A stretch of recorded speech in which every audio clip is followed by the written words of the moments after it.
Salut, bienvenue sur le podcast de Anno 2. Salut la compagnie, bienvenue dans ce nouvel épisode du podcast. Je suis hyper contente de vous retrouver aujourd'hui pour aborder un sujet autour du voyage. Aujourd'hui, je suis avec une invitée qui s'appelle Océane. Salut. Et qui est avec moi parce qu'on est en totale opposition, entre guillemets, sur ce sujet. Aujourd'hui, je voulais partager le fait que moi, ça me fait peur d'aller vivre à l'étranger, de vivre cette expérience, de tout quitter pour aller vivre ailleurs, que ça soit de façon sédentaire ou nomade. Alors que Océane, elle est partie vivre à l'étranger pendant plusieurs années. Et donc, on va parler de ça aujourd'hui. Moi, pour commencer, c'est sûr que j'ai plein de peurs qui sont sûrement irrationnelles, étant donné que c'est des peurs sur des expériences non vécues.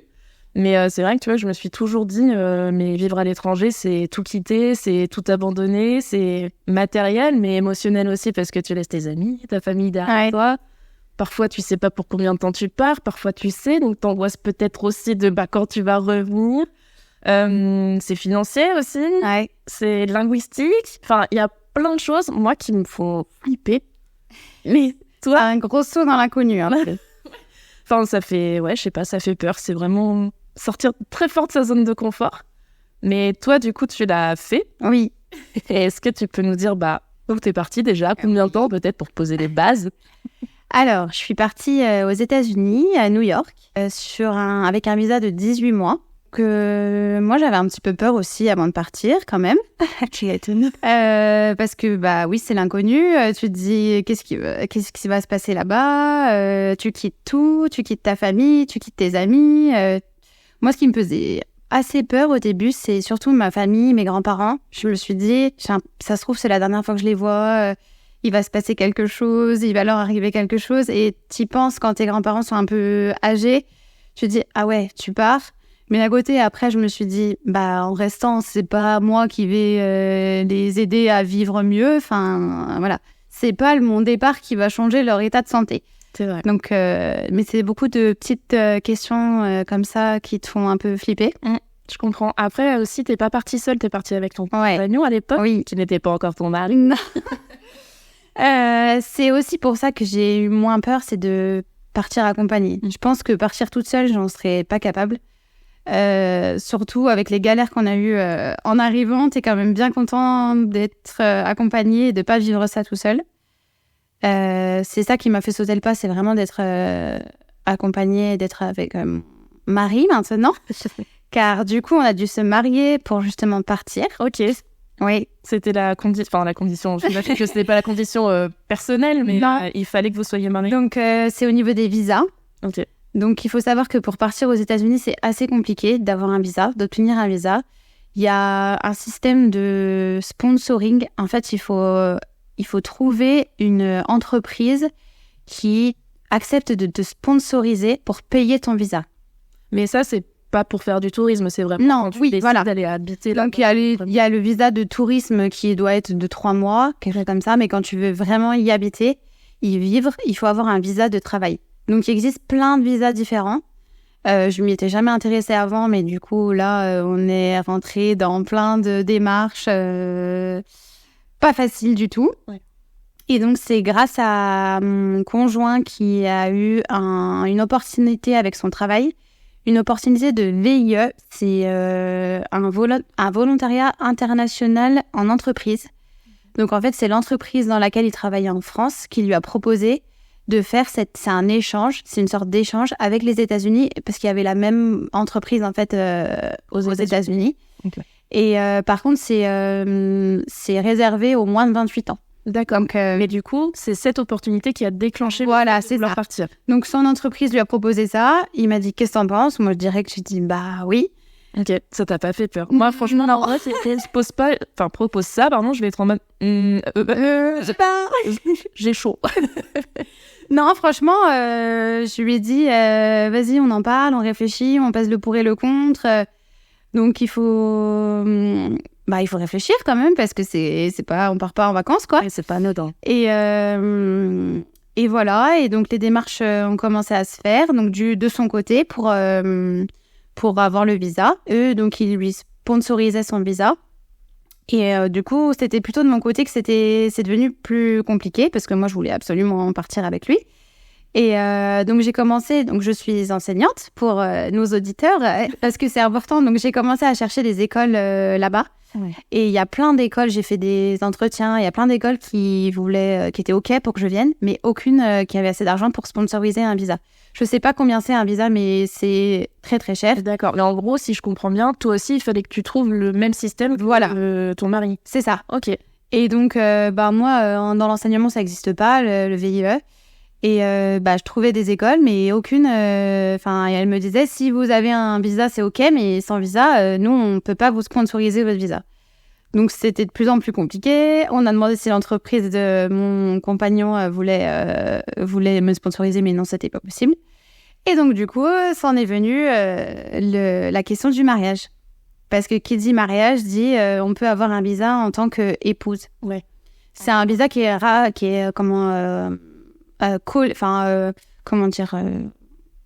qui est en lien avec le visa de ton mari, en fait. D'accord, ok. Tu y vas en tant qu'épouse. Donc, pour ceux qui sont en train de regarder, pour peut-être potentiellement partir, ça s'appelle le visa J1, pour du coup celui qui part en entreprise.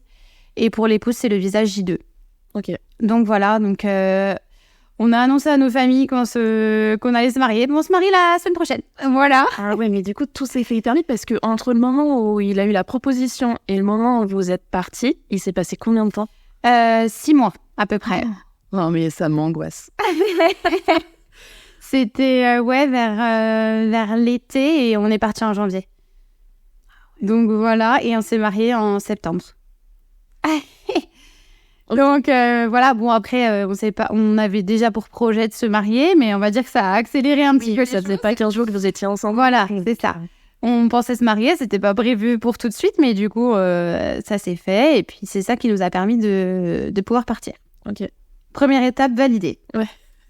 La première du long liste, j'imagine. Du coup, plus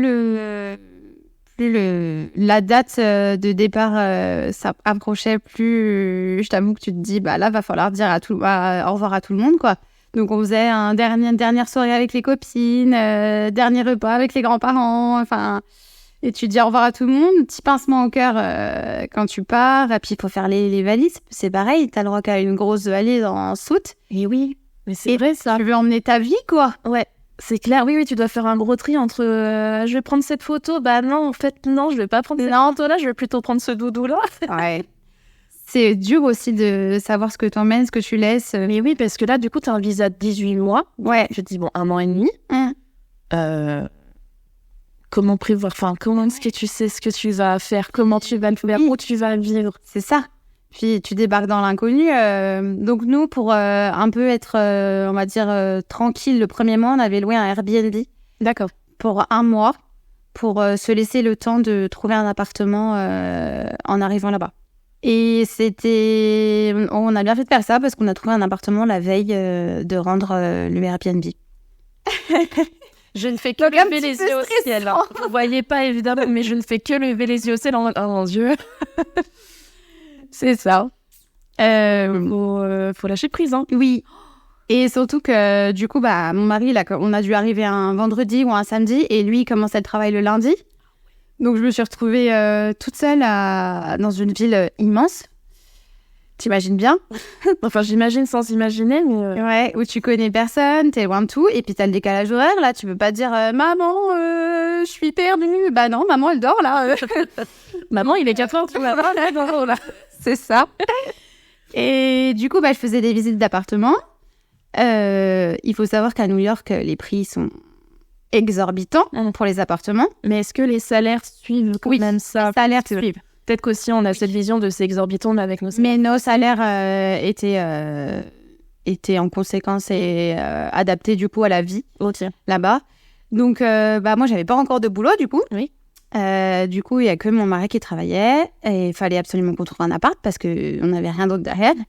Et je faisais les visites, sauf que aux États-Unis il y a un système qui s'appelle le credit score. Et premier problème en arrivant là-bas.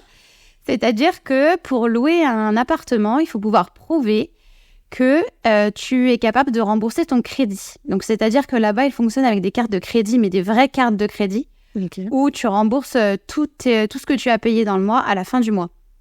Ah d'accord, en gros, à chaque fois, quand tu payes, ils t'avancent de l'argent que tu n'as potentiellement pas.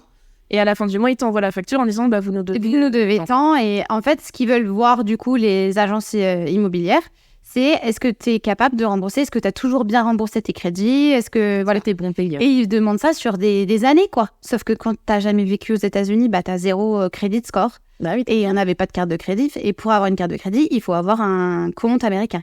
Ouvrir un compte américain. Ce que vous n'aviez pas. Ce qu'on n'avait pas. Ben, bien sûr. Ce qui a pris du temps en arrivant. La carte, quand ils nous l'ont envoyée, la carte de crédit, elle s'est perdue dans le courrier. On l'avait pas. On a dû payer pendant plusieurs mois avec notre carte française, donc avec tous les frais de euros à dollars. Voilà. Et donc, toutes les personnes qui me faisaient visiter les apparts, bah non, désolé, si vous n'avez pas de credit score, c'est pas possible. Vous pourrez pas avoir d'appartement. Et on s'est dit, mais comment on va faire? Mais ça, vous en aviez aucune idée Non. Pourtant, c'était quand même bien renseigné sur des blogs, tout ça, et c'est pas quelque chose que... C'est jamais ressorti. Ouais. C'est incroyable. Ou alors, il fallait gagner, je sais plus, 3 fois le loyer. Oui, mais bon, si tu me mais dis vu qu'il y avait qu'un salaire, là, c'était pas possible, quoi. Et j'ai eu de la chance. J'ai trouvé une école privée où j'ai travaillé pendant quelques semaines là-bas et qui ont accepté d'être garants pour nous. D'accord. En disant, je vous garantis qu'elle sera payée tant, voilà. Si elle paye pas, je paye. Ouais, voilà. Ok. Et on a trouvé un appartement in extremis. Yes. Voilà. Ok. Donc, juste pour recontextualiser, là, on enregistre, on est début 2024. Oui. Vous êtes parti en quelle année? En 2020. Ok. Et au final, vous êtes resté combien de temps? 18 mois. Donc, vous êtes resté les 18 mois. Et donc, qui dit 2020 dit Covid. Et la deuxième difficulté est arrivée. Donc, on a pris l'avion en janvier. Et puis, après, il y a le Covid qui est débarqué. Les frontières fermées. Surprise mondiale. Ah ouais, surprise mondiale. Les frontières étaient fermées. Donc, nos parents avaient prévu de venir nous voir. Nos amis avaient prévu de venir nous voir. Impossible. Du coup, on se retrouve coincés là-bas, on ne connaît personne. Et du coup, on n'a même pas eu le temps de se faire des amis parce que... Du coup, vous êtes arrivés au mois de janvier. Ouais, et le Covid, c'est mi-mars. Ouais, février-mars. Ouais, donc un mois et demi après, vous veniez d'emménager en gros et c'était fini, quoi. Waouh, quelle vie. Oui. Ça, personne ne peut le prévoir. Mais... Non, personne ne peut le prévoir. Du coup, c'est pareil, tu t'inquiètes pour ta famille, t'es loin, tu peux rien faire. Nous, c'était très, très, très bizarre. On voyait les ambulances, parce que dans New York, t'as les hôpitaux qui sont en plein centre-ville, en fait. Ok. Et tu voyais les ambulances qui klaxonnaient, enfin, qui pimponnaient toute la journée. Enfin, c'était un peu angoissant. Personne dans les rues de New York, truc qui n'arrive jamais. Ouais, c'est bondé jour et nuit, 24 heures sur 24. Et là, vide. Mais vraiment comme dans les films, tu sais, où t'as le rouleau dans les westerns, là. Où... le rouleau de paille qui passe. Ah non, mais vraiment, c'était... C'était Walking Dead. Ouais. Et donc, du coup, plus de boulot. L'école où je travaillais a fermé. Oui, ça a été comme les écoles fermé. Toutes les écoles ont fermé. Donc, plus de boulot. Et ton mari continue à travailler, lui? En télétravail. D'accord. Donc, heureusement, il a pu continuer à travailler. En galère. Ouais, une grosse galère. Ouais. Enfin bon, là, je le vois avec mes yeux d'angoissé de voyager. Pour moi, je me dis énorme galère. Il y a peut-être des gens qui disent, bon, on se débrouille. Oui. Mais après, c'était... Enfin, ouais. Ça va, ça nous a pas trop stressé. En plus, je pense que c'était plus strict ce que vous avez vécu en France avec le couvre-feu, les autorisations, tout ça. Nous, on avait clairement pas ça. D'accord. Ouais, nous, on n'avait pas le droit de sortir. Ouais. Non, nous, on pouvait sortir quand même, mais après, j'avoue que personne sortait. Ok. Et du coup, donc, t'as plus de travail à l'école? Non, plus de travail. Surtout que c'était un travail, on va dire, un peu pas officiel. Parce que quand tu es là-bas, il faut avoir une autorisation de travail. Une autorisation de travail, c'est énormément de paperasse, des lettres, des papiers à envoyer. Et ça prend 3 mois environ. Et tu es obligé de faire cette demande qu'une fois sur le territoire, car il faut que tu aies ton visa signé, tamponné à la douane quand tu es arrivé, quoi. D'accord. Donc, moi, je l'ai fait direct en arrivant, mais avec le Covid, ça a pris beaucoup plus de temps que prévu. Et du coup, l'école où je travaillais m'avait dit, on te prend... officieusement en attendant que tu aies ton autorisation de travail, sauf que plus d'école, fermée. Donc j'ai dû réfléchir à qu'est-ce que je vais faire. Et j'ai mis une petite annonce sur Facebook en disant je suis maîtresse française pour faire nounou. Okay. Tu vois, vu que les écoles avaient fermé, je me suis dit je vais garder forcément des parents aussi. Oui, voilà, travailler. C'est ça. Quelque part. Et donc il y a une famille qui m'a contactée, une famille italienne qui avait un amour pour la France. Ils avaient pris des cours de français, ils aimaient beaucoup la France. Trop drôle. Qui m'ont dit une Française géniale, trop bien pour garder nos enfants. Donc 2 petits Italiens de 3 et 5 ans. Ok. Qui n'avaient donc plus d'école. Et de base, j'y suis allée pour juste les garder parce que les 2 parents travaillaient dans le médical. Donc eux, pareil, ils étaient au fond. Ouais, carrément. Donc eux, ils travaillaient. Donc ça a débloqué la situation. Ouais, c'est ça. Et une fois que la première crise Covid un peu est passée, tu as continué à travailler. Ouais. Et là, je suis devenue leur maîtresse officielle. Là, à la maison. Je les gardais, mais là, je faisais aussi la classe. C'est-à-dire que du coup, je me suis renseignée sur le programme américain et je leur ai fait un petit mix de programme américain mélangé avec un programme français. Et c'était génial. Chose que j'avais jamais faite de ma vie. J'avais jamais fait du tutorat, vraiment en mode privé comme ça. Et c'était génial, quoi. 2 enfants adorables. C'est sûr que ça change des classes françaises. Il y a 30 enfants. Non, j'avais que 2 enfants et je faisais la classe aux 2. C'était génial. Puis le reste du temps, je les emmenais en balade dehors. Ouais, donc c'est vraiment les premiers mois d'arrivée. Où t'as été galère. Et après, on s'est quand même retourné. On est tombé sur nos pattes. Tu vois, ça se passe bien quand même. Au final, ça se passe bien. Oui. Moi, tu vois aussi ce qui me bloque. Bon, toi, t'es bilingue, clairement t'es bilingue, ton mari aussi. Et donc, c'est sûr que je pense que ça facilite aussi de voyager dans le monde entier parce que l'anglais, c'est la langue internationale. Moi, tu vois, c'est un truc, ça me bloque énormément de pas savoir bien m'exprimer en anglais. Je le comprends à peu près bien, mais en m'exprimer, je suis une bille. Et tu vois, juste la barrière linguistique, je me dis, mais... Oui, comment je peux faire Ouais, je comprends. Après, l'anglais, si tu le comprends, déjà, c'est déjà bien. Je t'avoue que même nous qui étions... moi, j'ai quand même fait une fac de langue, tout ça, qui avions quand même un bon niveau. Au début, quand je leur parlais, ils comprenaient pas ce que je leur racontais. Hein. Ouais, mais après, c'est une question... J'avais pas l'accent, tout ça. Et moi, c'est pareil. Ils me parlaient... Ils parlaient hyper vite, tout ça. Je t'avoue qu'au début, je me suis dit, oh là là, mais je vais jamais me faire comprendre. Et vraiment, ton oreille, elle s'y habitue. Elle s'habitue à entendre cette langue un peu nasale. Mais je comprends que ça puisse te faire peur de pas pouvoir te faire comprendre. Ouais, parce que tu dis, même dans le monde du travail, parce que souvent, quand tu arrives dans un endroit inconnu, après, pour mon expérience, c'est sûr que j'ai jamais voyagé à l'étranger, mais tu vois, j'ai beaucoup déménagé dans ma vie en France. Donc, quand j'étais enfant, c'est quand t'es à l'école que tu te fais tes amis. Et en fait, quand tu déménages adulte, c'est au travail où tu commences à te faire oui, c'est vrai. Tes premières relations amicales ou autres. mais souvent, ça part du travail, tu vois, quand tu connais vraiment personne. Et du coup, je me dis, déjà, si tu trouves un travail, ça veut dire que il faudra aussi que tu arrives à t'intégrer en étant d'une autre culture, parfois, avec une autre langue. Tu sais, ils ont peut-être des façons de réagir qui sont complètement différentes des nôtres. Oui, c'est vrai. Là-bas, c'est beaucoup le « Oh my God, amazing !» Ils sont des câlins. Des câlins, ouais. Tu connais pas la personne, il t'embrasse, il te fait un câlin. Tu vois, après ça, je le connais des films, des séries, etc. Et puis de ce que tu as pu me raconter ou autre. Mais tu vois, c'est plein de choses comme ça où je me dis, mais vraiment, moi, ça me bloque. Ça me fait peur de me sentir à l'écart et rejetée et genre un peu la paria en mode, c'est la française. Et elle s'intègre pas, tu vois, elle fait pas d'efforts. Alors, elle veut pas parler notre. Ce qu'il faut savoir, c'est que là-bas, les Français sont quand même super bien vus. Okay. Ils nous adorent. Hein. Pour eux, les Français, c'est trop chic, trop classe, trop mignon. Et en fait, je pense que rien que de t'entendre parler français, ils sont en mode « Oh, mais j'adore, so cute !» Et tu vois, déjà, t'arrives, t'es déjà un peu en territoire conquis parce qu'ils adorent les Français. Et ils adorent la France. Ouais, c'est ça. Donc déjà, t'es... Les baguettes, allez. Oui, c'est ça. Vraiment, à chaque fois que j'allais dans les magasins et que, tu vois, et qu'ils m'entendaient avec mon accent, même si je donnais tout ce que je pouvais avec l'accent que je pouvais, et ils are you French?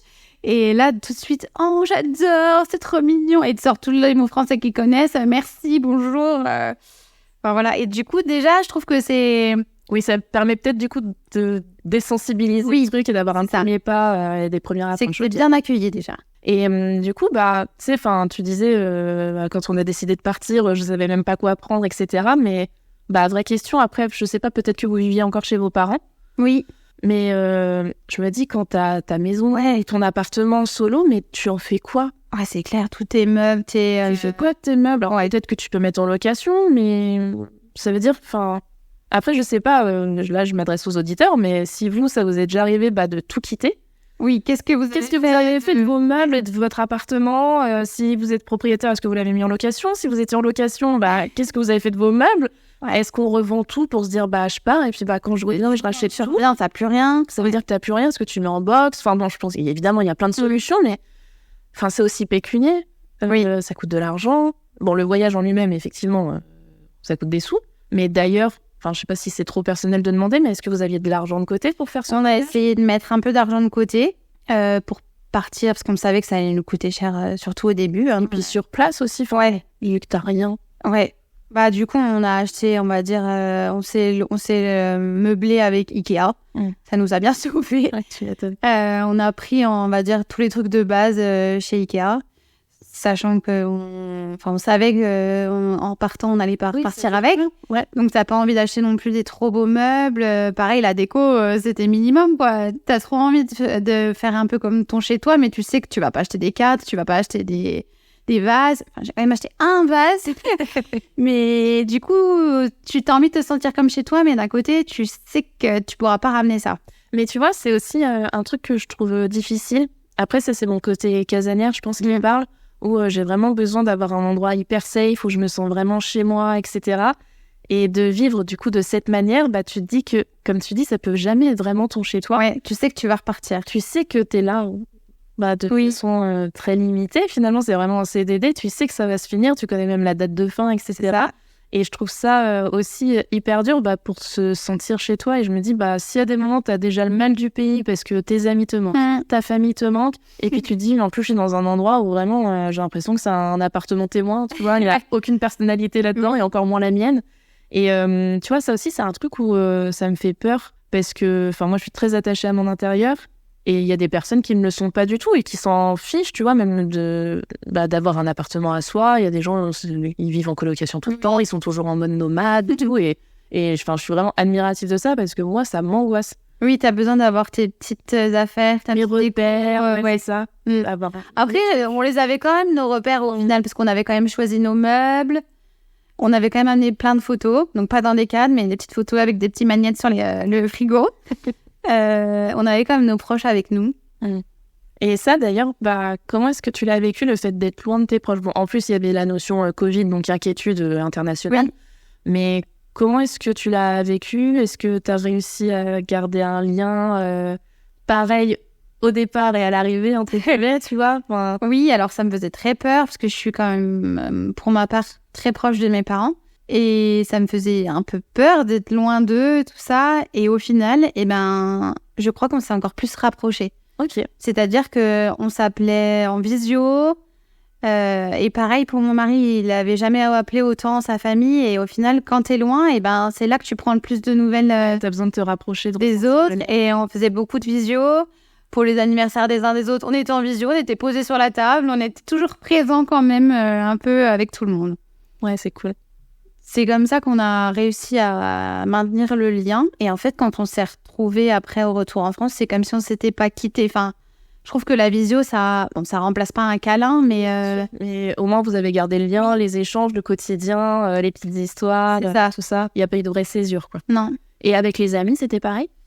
Avec les amis aussi, ça s'est plutôt bien passé. C'est pareil, on envoyait des photos.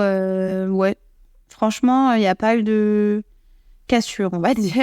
C'est cool. C'est rassurant aussi. Après, je pense que c'est comme dans la vie en général. Tu vois ceux qui comptent et ceux qui sont là et ceux qui restent et avec qui tu gardes un lien. Ça permet parfois de faire du tri aussi. Du coup, quand vous êtes arrivés là-bas, donc vous aviez tous les deux votre boulot, etc., vous avez réussi à vous faire une vie sociale? Alors, du coup, vu que mon mari, lui, il était qu'en télétravail, il ne sortait pas. Ah d'accord, c'était pas que pour le Covid qu'il était en télétravail? Si, parce qu'après, en fait, ils sont restés... la boîte a décidé de rester full télétravail, en fait. Ok, d'accord. Il n'y avait plus d'espace bureau. Ils ont fait des économies. Ouais, c'est ça. Je pense que tout le monde s'est rendu compte que c'était bien. Comme en France, hein. Oui, ça c'est Et- vachement démocratique oui. en France grâce à... Et du coup, lui, il sortait pas, en fait. Et moi, en fait, on s'est liés d'amitié avec cette famille d'Italiens. Ah, ok, trop Ils nous bien. ont pris sous leur aile, en fait. Et après, on était invités chez eux à manger le week-end avec eux. On est partis en vacances avec eux. Enfin, c'est vraiment devenu notre famille là-bas, sur place. Énorme. Ouais. Vraiment, ça, c'était... Donc, on s'est pas fait trop d'amis, mais on s'est fait cette famille. Ouais, t'avais le cercle vraiment Ouais. uni et précieux. Je me suis fait pas mal de copines aussi, moi, parce que du coup, quand c'était moins dangereux au niveau du Covid, on a essayé d'organiser des jeux entre les enfants des autres familles qui étaient avant dans les mêmes classes ensemble, les enfants qui étaient dans la même classe. Et du coup, j'étais avec les autres nounous. Et donc, des nounous un peu de partout, d'Argentine, Brésil, tout ça. Et je me suis fait des copines, en fait, avec les autres nounous parce qu'on organisait pour les enfants des sorties tous ensemble. Et ça, c'était sympa d'avoir des copines comme ça, du monde entier. C'était génial. Ouais, c'est bien. Puis du coup, ça veut dire que vous vivez la même expérience. Oui, c'est ça. On est loin tous de nos familles, mais on se fait une famille, on va dire une deuxième famille sur place. Ouais, c'est cool. Et du coup, le retour en France, comment ça se passe? J'imagine que c'est encore d'autres démarches. Qu'est-ce que vous avez fait de vos meubles? Alors, c'est facile. on a essayé de les vendre, tant bien que mal, avant de partir. On en a vendu certains, sinon d'autres, on les a laissés dans la rue, parce que là-bas, en fait, tu peux tout laisser dans la rue, il n'y a aucun problème. Et le lendemain, il n'y avait plus rien. Ouais, les gens se servent. Ouais. Ok. Et les démarches, aussi, du coup, votre visa arrive à expiration. Oui. Mais est-ce que vous pouviez le prolonger ou est-ce que vraiment c'était fini? Alors, vous êtes une posé fois la question. qu'au bout des 18 mois, ton visa, tu as le droit à 1 mois supplémentaire après. Ok. Du coup, nous, on s'était dit, on a travaillé à fond parce qu'il faut savoir que là-bas, t'as pas de vacances. Enfin, très, très, très, très peu aux États-Unis. Les vacances, ça n'existe pas, quoi. Ok. T'as 5-6 jours par an. Ah ouais. Comme ça. Ouais. Ah, ils sont rudes. Et donc, on s'est dit, vas-y, on a travaillé à fond. Le dernier mois, le mois supplémentaire que tu as le droit, on se fait plaisir et on est parti en voyage, du coup. Ah, ok. Donc, vous avez pris le mois supplémentaire, mais en mode vacances. Voilà. Ok, C'est ça. trop bien. Profiter vraiment et on est parti en voyage à Hawaï. C'est pas mal. Pas mal comme voyage. Parce qu'on s'est dit, quand t'es sur le sol américain, t'es quand même moins loin que quand tu pars directement de la France. Et puis après, on est rentrés. Donc, du coup, nous, tous nos trucs qu'on voulait pas ramener, on a tout laissé à nos amis italiens. Donc, ils ont récupéré les livres, les vêtements, plein de choses, même les décos de Noël, les trucs comme ça. Et voilà. Et après, très dur quand même de quitter la ville. J'avoue qu'on a quand même réfléchi longuement à rester là-bas. Peut-être que vous aviez un sentiment hyper partagé entre mais on est bien et on reste vraiment à se faire à cette vie. En même temps, on a envie de rentrer chez nous, voir nos proches, etc. C'est ça. Nos familles nous manquaient. C'est ça qui a pesé dans la balance. C'est pour ça qu'on est rentrés. Je pense qu'aussi le fait que personne n'ait pu venir nous voir en 18 mois, ça a joué. Peut-être que si nos familles étaient venues au moins une fois, on se serait peut-être dit, ok, ça va, c'est facile, le vol est pas si long, tout ça. Mais on a hésité parce que vraiment, c'est une vie qui nous plaisait beaucoup. On s'y était bien fait. Mais non, on est rentrés. Et le retour en France s'est passé comment? Alors, le retour, beaucoup d'émotions quand tu retrouves les gens. Alors, comme je te disais, tu as l'impression que tu les as pas quittés parce que tu as eu beaucoup de liens avec eux au niveau des téléphones et tout ça. Mais d'un côté, trop content, trop soulagé de te retrouver. C'est bizarre, tu t'es en France, mais du coup, tu as l'impression que c'est plus chez toi. Il faut un petit temps de réadaptation. Ouais, parce que la vie est différente. Ouais. Et puis, il faut se réhabituer aussi à la valeur de l'argent. Ouais, c'est ce que j'allais dire. La valeur monétaire est plus la même. Les produits sont plus les mêmes. Ah ouais, pour te donner une idée, notre appartement, c'était un petit studio de 25 mètres carrés. On le payait $2150. Waouh. Et c'était clairement pas dans les plus chers. Donc après, quand tu rentres, tout te paraît pas cher. C'est sûr. Et là, t'as des proches qui te disent si, là, vraiment, c'est cher. Là, oui, si, c'est cher. Il faut le temps de retrouver la valeur de l'argent. Et là, du coup, t'as à nouveau un salaire français. Et là, tu te dis oh là là, c'est plus pareil. Et même au niveau des courses, c'était très très cher. Je me souviens, la première semaine où on est arrivé, on est allé faire les courses en voulant acheter comme en France, tu vois. Mais la folie, des prix exorbitants. Et c'est plus cher de bien manger, c'est-à-dire de manger sainement, de manger des fruits. C'est extrêmement cher, les fruits et les légumes, la viande. Tout est très, très cher. En fait, fast-food, ça coûte rien. Tu peux manger des pizzas pour rien. Alors, c'est vrai que, tu vas me dire si c'est vrai ou faux, mais j'ai souvent entendu dire l'eau coûte plus cher que le soda aux États-Unis. Ouais, oui, c'est ça. Ouais. Donc, c'est vraiment le cas. Oui, ouais. C'est incroyable. Vraiment, je te dis, c'est moins cher de payer, d'acheter de la malbouffe que de bien manger. Ouais, ça explique plein de choses. Ouais. Enfin, c'est vrai que les États-Unis est vachement pointé du doigt sur l'obésité, etc. La France aussi, mais c'est vrai que les États-Unis, ça a vraiment commencé là-bas, mais en même temps, normal. Enfin, quand t'as pas d'argent, je sais pas, t'es étudiant ou même, voilà, tu gagnes pas bien ta vie, malheureusement, enfin, bref, pour X ou Y raison, t'as pas d'argent, c'est sûr que tu vas aller acheter un soda. C'est rien, moi. T'as quand même envie de manger, t'as envie de te nourrir et... T'as la dalle, t'as soif, tu vas prendre un soda à $1 bourré de sucre, alors que l'eau va être à $2, quoi. Ouais. C'est vrai que ça aussi, ça a pesé dans la balance du fait qu'on ne reste pas là-bas. La nourriture, ça nous manquait quand même. La bonne nourriture. Le bon pain. Ouais. En France, on est quand même réputé. Le bon fromage. Bon, il y avait du bon pain, mais hors de prix. Oui. Et ça, il paraît que c'est un business de fou. Les boulangeries françaises. Mais déjà, ils n'ont pas le beurre comme chez nous, donc tu peux pas rendre un bon croissant comme en France. Ouais, bien sûr. Ça, j'avoue que ça nous a manqué quand même. Et ce qui a pesé aussi dans la balance, c'est tout ce qui est le système de santé. C'est vrai que là-bas, il n'y a rien. Ouais. Santé, ouais. En fait, c'est court. Enfin, t'as tout ton salaire qui est peut-être très haut, mais en même temps, parce qu'il faut beaucoup mettre de côté tous les mois pour savoir, quoi. Parce que nous, on avait une complémentaire santé qui était vraiment pas trop chère. Parce que c'était compris avec le volontariat, là, l'échange là de mon mari, c'était compris avec son entreprise. Mais sinon, c'est hors de prix, les complémentaires santé. En fait, il faut être riche pour avoir une complémentaire santé. D'accord. Et du coup, les gens ne se soignent pas. Tu vas pas chez le docteur comme nous dès que t'as une angine, quoi. Ouais. C'est vraiment être au bout du rouleau là. Et ouais, ça tu dis, là pour le coup, on a vraiment de la chance en France avec ça. Quand on va sur une radio, faire une radio, tu te poses même pas la question. Alors que là-bas, tu le fais pas. Ouais. Si t'as pas la tu le fais pas, quoi. Ok. Ouais, ça c'est vrai que c'est un truc qui ressort aussi beaucoup. Et d'ailleurs, tu vois, c'est aussi un des trucs qui me fait un peu peur.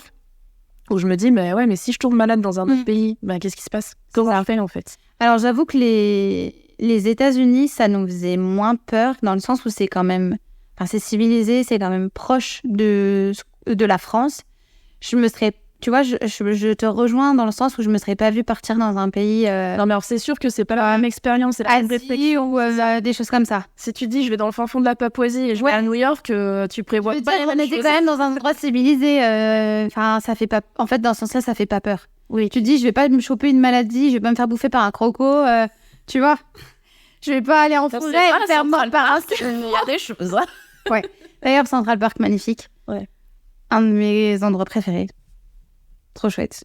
Ça te plairait. Non, mais après, c'est sûr que pour visiter, voyager, etc., oui, mais... Enfin, moi, c'est vraiment un blocage de vivre ailleurs. Ailleurs que la France que je connais. Et même pour quelques années, comme nous on a fait, sans dire c'est pour toujours. Non, c'est même encore pire, parce que j'ai vraiment cette angoisse de me dire, qu'est-ce que je fais de mes trucs en France? Et quand je vais repartir, qu'est-ce que je vais faire de ma vie de là-bas pour rentrer en France? Oui, je comprends. Ouais. Enfin, moi, tu vois, c'est vraiment... je crois vraiment aussi, c'est matériel. Enfin, oui, c'est con, mais j'ai vraiment ce truc matérialiste de me dire, j'abandonne tout. J'abandonne tout pour recommencer. Ça me dérange pas. Ouais. Ça veut dire recommencer pour ensuite abandonner, recommencer après quand tu reviens. Ouais, je comprends. Et ça, ça me fait flipper. Et tu sais, j'ai aussi vachement cette peur d'être déconnectée. Et au retour... De rater des choses quand t'es pas là. Ouais. De louper des trucs de la vie en France, tu vois, j'en sais rien, moi, un proche qui se marie, ça peut être des événements joyeux comme moins joyeux, mais bon, ça, comme tu disais, qu'on soit là ou qu'on soit pas là, ça se passera, mais aussi, tu sais, d'être déconnecté en mode, tu sais, comme quand t'arrives parfois dans un nouvel endroit et tu comprends pas ce qui se passe. Oui, c'est l'ambiance, tu connais pas. C'est quelque chose. T'es en mode, waouh, attendez, mais j'ai sauté dans le temps quelque chose, tu vois, enfin... Je sais pas si tu et vous comprenez cette sensation de se dire mais où est-ce que je suis là? Oui. Et ça aussi, c'est un truc qui me fait un peu peur de me dire tu vas sûrement le vivre quand tu arrives sur ta destination, mais tu vas le vivre aussi quand tu vas revenir. Parce que tu vois, comme tu disais, t'es déconnecté. Au niveau des finances, tu sais plus où t'en es. Au niveau de la langue, ça doit te faire trop bizarre quand tu reviens en France. Bah là, j'avoue, quand on est revenu en France, on a fait, comme tu vois à la télé, là, les gens insupportables du « Oh, comment on dit en français déjà ?» Et ben vraiment, ça nous l'a fait pour de vrai. En fait, quand tu parles une langue toute la journée, ben ton cerveau, il s'est un peu switché en mode anglais. Et quand tu rentres en France, tu te dis « Attends, mais je retrouve plus le mot en français. » Et c'est bizarre. Ouais, ça doit te faire bizarre. Et du coup, avec ton mari, vous parliez français à la maison ou anglais? Franglais, ouais, franglais. C'est-à-dire, tu peux commencer une phrase en français, la terminer en anglais ou dire un mot anglais dedans, les trucs insupportables chez les gens quand t'entends ça. Et on le fait toujours un peu d'ailleurs. Ok. Parce qu'on s'est rendu compte que parfois, t'as un mot anglais et t'as pas la définition exacte en français. Ouais, t'as pas le mot qui veut dire exactement la même chose en français. Et du coup, vu que je sais qu'il va me comprendre, donc bah, j'utilise ce mot anglais, mais... C'est marrant. Ouais. Et du coup, bah, toi, qu'est-ce que t'en ressors de cette expérience? Qu'est-ce que ça t'a apporté? Qu'est-ce que ça t'a désapporté aussi, peut-être? Enfin, ouais. c'est pas toujours que positif ou négatif. Je trouve qu'on a adoré, clairement. Si il y a un pays qui te plaît, je savais qu'en fait ce pays me plaisait car j'étais déjà partie 2 fois en voyage aux États-Unis. D'accord. Donc pas à New York mais aux États-Unis et je savais que c'était une culture qui me plaisait. C'est à prendre en compte, je pense. Ouais, c'est ça. C'est-à-dire que je me verrais pas partir dans un pays où t'es pas sûr que ça te plaise parce que t'es quand même parti pour un moment. T'imagines, t'es là-bas et tu subis tout le long, t'as hâte de rentrer, tu sais pas ce que tu fais là, la culture te correspond absolument pas. Je pense que là, c'est compliqué. Nous, ça nous a beaucoup apporté dans le sens où bah, ça nous a rapprochés aussi. Parce qu'en fait, on a vécu l'aventure à 2. Oui, puis... Et on était que tous les 2. Si vous viviez chez vos parents aussi, c'est la première fois où vous viviez ensemble. Ah oui, c'était première expérience. Jeunes mariés, on habite ensemble pour la première fois. Et ça nous a vraiment rapprochés parce qu'en fait, tout ça, on l'a vécu à 2. On a fait des souvenirs, on a créé des souvenirs qu'à 2. Et c'était vraiment chouette. Ça nous a apporté au niveau de la langue aussi. On a vraiment progressé en anglais.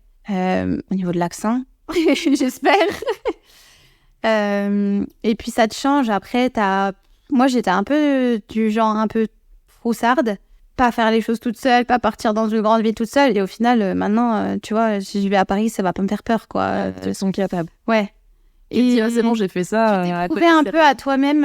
Waouh, j'ai fait ça, je suis quand même partie à l'étranger. Ouais, t'as une fierté aussi. Ouais. Et c'est un super bagage que t'as avec toi et ça t'a découvert une autre culture, ça t'a un peu ouvert sur les gens. Tu te rends compte que t'as quand même de la chance en France, surtout au niveau de la santé, tout ça. Et vraiment, je le conseille à tous ceux qui hésitent. Foncez, c'est génial. Mais je comprends ceux qui ont peur aussi. Moi, c'est vraiment pas un projet de vie. J'hésite pas du tout. Plutôt voyage, toi, ça te dirait quand même de partir... Moi, après, j'ai jamais trop voyagé dans ma vie parce que, bah, voilà, la vie a fait que, avec mes parents, tu vois, par exemple, j'ai pas beaucoup voyagé à l'inverse de mon compagnon qui a fait les 4 coins du monde depuis qu'il a 3 ans, quoi. Et moi, déjà, j'ai pas beaucoup voyagé. J'ai beaucoup déménagé en France. Je connais bien la France. Mais c'est déjà bien. C'est déjà pas mal. Et chaque fois, comme tu disais, faut se refaire tu commences, mais bon, t'as pas la barrière de la langue, les finances et tout, bah bref. Mais du coup aussi, je pense que je suis froussarde parce que bah, j'ai pas eu cette habitude de voir d'autres cultures. Ouais. Et c'est des choses bêtes, mais vraiment, j'ai très peu voyagé quand j'étais plus jeune. J'ai revoyagé un petit peu plus adulte, mais voilà, je suis allée voir 3 pays différents. Je suis allée aux Pays-Bas, je suis allée en Angleterre et je suis allée en Italie. Ouais. Donc en plus, je reste en Europe, pas très loin, faut pas les gagner. On va prendre de risques quand même. Voilà. Hein. Mais voilà, j'ai 33 ans aujourd'hui, quoi. Donc, tu vois, j'ai vraiment pas beaucoup voyagé. Donc, je pense aussi que j'ai très envie de voyager et de voir du pays et de voir justement ce qui se passe dans le monde et comment ça se passe, mais pas pour y vivre. Ouais. Et puis aussi, ça va faire très franchouillard ce que je dis, mais moi, j'aime vraiment beaucoup la France. Je trouve qu'on a aussi de la chance en termes de paysages. On a plein de choses différentes en France. Et alors, j'en ai vu une grosse partie, mais j'ai pas encore tout vu. Et il y a aussi plein de coins en France où je me dis, mais pourquoi pas, tu vois. C'est vrai. C'est vrai qu'on a quand même des beaux endroits. On a vraiment un beau pays, géographiquement parlant, si je puis dire. On a plein de trucs différents, quoi. On a la mer, on a l'océan, on a de la montagne, on a des lacs, c'est trop beau, quoi. Tu vas dans le sud de la France, parfois t'as l'impression d'être dans le Colorado. C'est vrai. Tu vas en Bretagne, t'es en Irlande, tu vois.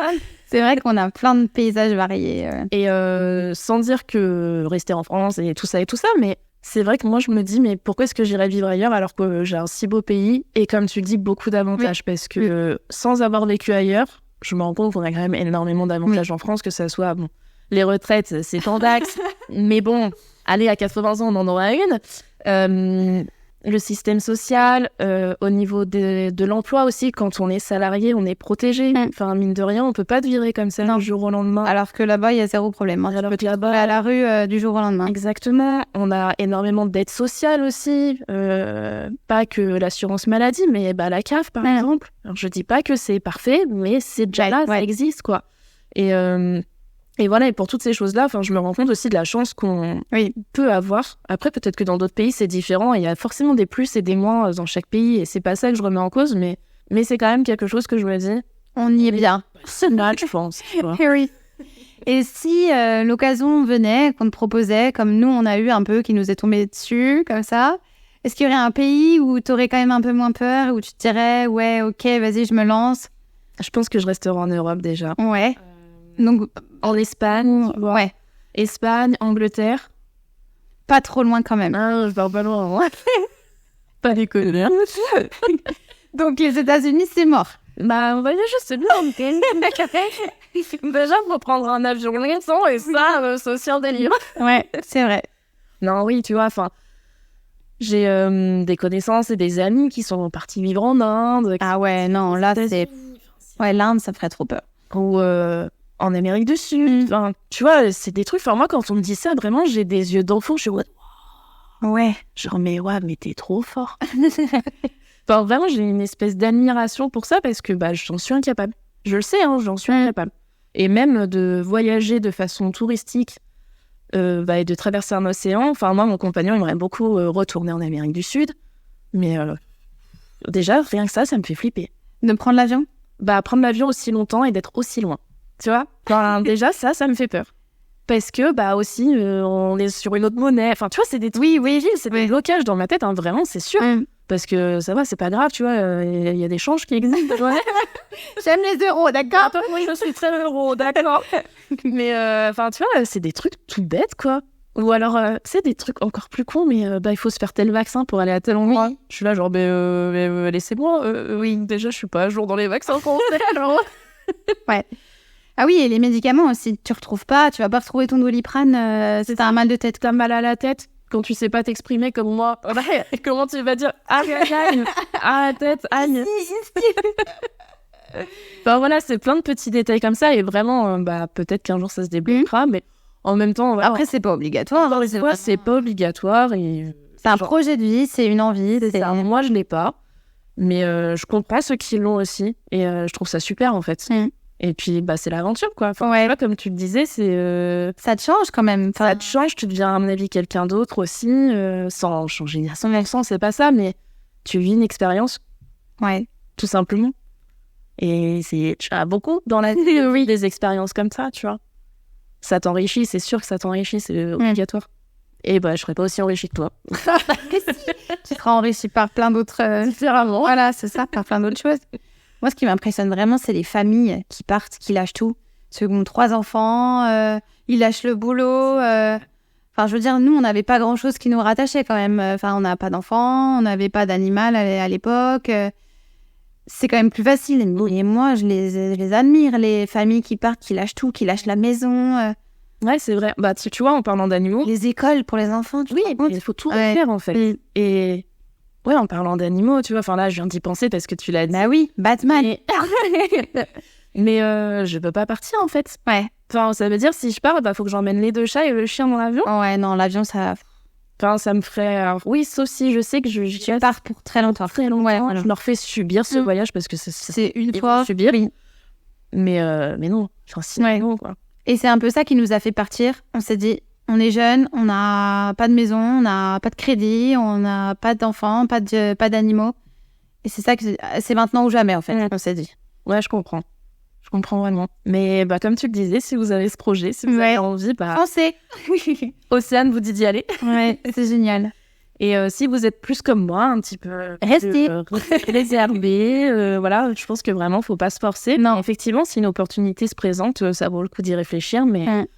voilà, encore une fois, c'est pas grave de Non. ne pas vivre dans un autre pays. Bon, la preuve en est, hein, tout va bien, hein, c'est Oui. pas grave. Après, si un jour je change d'avis, je te demanderai des conseils. Voilà.